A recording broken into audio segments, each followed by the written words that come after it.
Welcome to my channel, the historic Staten. In the chaos of war, amidst the thunder of guns and the cries of battle, what truly defines a hero? Is it the enemies defeated, the bullets fired, or the lives saved? Today we delve into the extraordinary story of a man who stood alone, a figure of unwavering conviction in the face of unimaginable violence. This is the tale of Private Desmond Doss, a soldier who defied every expectation, every military protocol, and every attempt to break his spirit. He refused to fire a single shot, yet he earned the highest honor a soldier can get, the Medal of Honor. His journey is a testament to impossible courage, an unshakable faith, and how one man's moral compass could redefine the very essence of bravery. The year is 1945. The setting, Okinawa. One of the bloodiest, most brutal campaigns of World War II. The Imperial Japanese forces fought with a fanatical zeal, turning every inch of ground, every cave, every ridge into a death trap. American soldiers faced an enemy who often preferred death to surrender, transforming the battlefield into a literal hellscape. But amidst this madness, amidst the very worst of humanity, stood Private Desmond Doss. He wasn't like the others. While his comrades carried M1 Garand rifles, bayonets, and fragmentation grenades, Doss carried only his medical kit, his worn-out Bible, and an unbreakable sacred vow. He would be a conscientious cooperator. He would serve his country, he would be on the front lines, but he would save lives, not take them. He would heal, not harm. Desmond Doss grew up in the quiet, rolling hills of rural Virginia, where faith was not just a Sunday ritual, but the very bedrock of life. From a young age, he was deeply committed to the Seventh-day Adventist Church's strict interpretation of the Bible, especially the commandment, "Thou shalt not kill." His father, a World War I veteran, had seen the horrors of combat firsthand and couldn't comprehend his son's pacifism, seeing it as weakness. His peers, growing up in a time of growing militarism, often mocked him for his refusal to engage in violence, but Desmond was unshakable. He believed deeply that, while the war was a necessary evil, his personal role was to mend, to alleviate suffering, not to inflict it.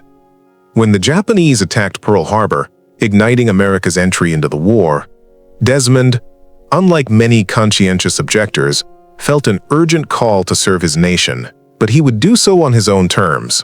He wanted to be an Army medic. Basic training at Fort Jackson, South Carolina, was a living hell for Desmond. It was a crucible designed to forge killers, not healers.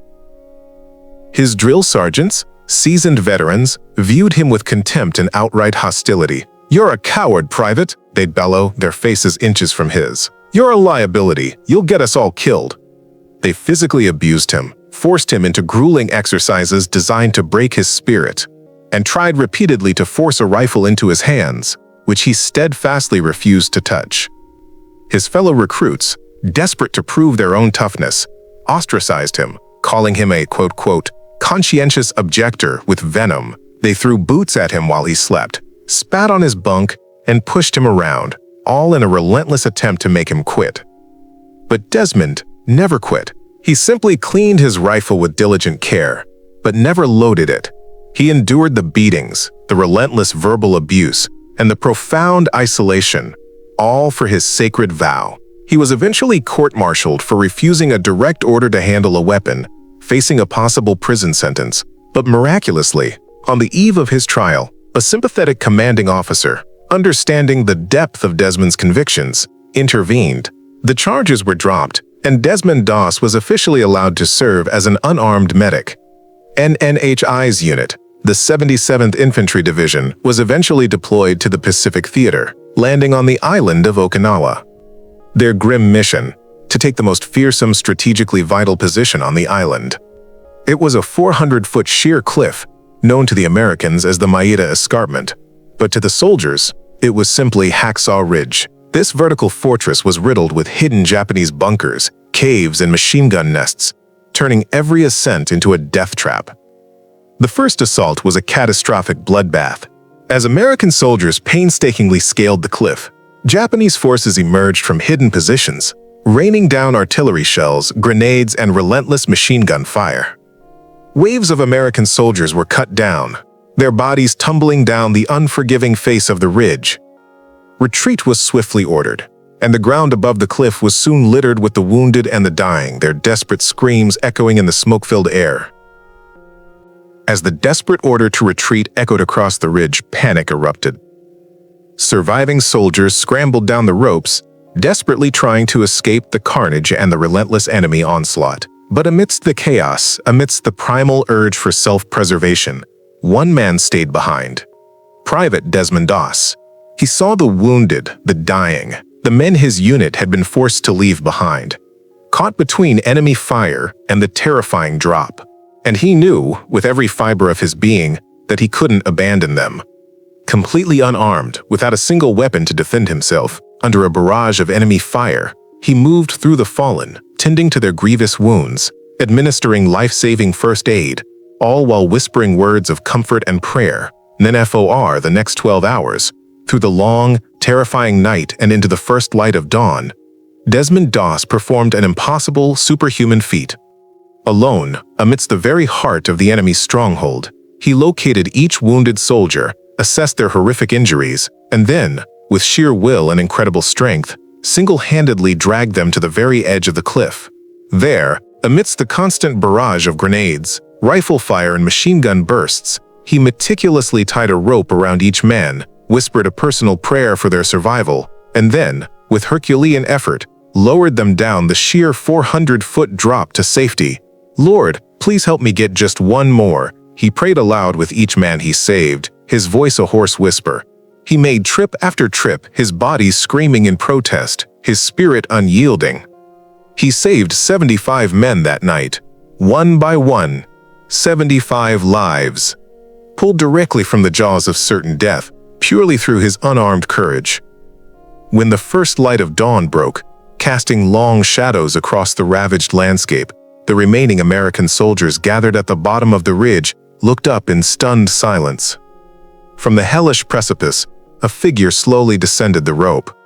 It was Private Desmond Doss, utterly exhausted, covered in grime and the blood that wasn't his own, but miraculously alive. He had saved 75 lives, pulling them from the very jaws of death, all while remaining unarmed. His former tormentors, the men who had hurled insults and accusations, who had called him a coward, now looked at him with profound respect, silent guilt, and an awe that words could not capture. The impossible had been achieved by the most unlikely of heroes. The story of Private Desmond Doss's unbelievable courage spread like wildfire through the ranks, quickly reaching the highest levels of command. He was swiftly recommended for the Medal of Honor, the highest and most prestigious military decoration in the United States. President Harry S. Truman himself presented him with the medal, acknowledging a bravery that transcended conventional warfare. Desmond Doss never changed. He remained humble, steadfast in his faith, a quiet, unassuming man who became a living testament to the powerful idea that true strength lies not in the power to destroy, but in the unwavering will to preserve life. His actions inspired countless others and fundamentally challenged the rigid definitions of military heroism. Private Desmond Doss, the soldier who wouldn't fight, taught the world an invaluable lesson. There is more than one way to be a hero. He proved that unwavering conviction, profound compassion, and an unshakable faith can be infinitely more powerful than any weapon. His extraordinary story reminds us all that courage doesn't always roar with gunfire and explosions. Sometimes it's the quietest voice, the one that whispers a prayer amidst chaos. "Lord, please help me get just one more." And in that whisper, miracles are born, lives are saved, and history is forever changed. Thank you for watching The Historic State. If this incredible story of extraordinary courage, unwavering conviction, and selfless sacrifice touched you, don't forget to like, comment, and subscribe. Because here, we bring you the untold stories of faith, resilience, and the true heroes who define our shared history.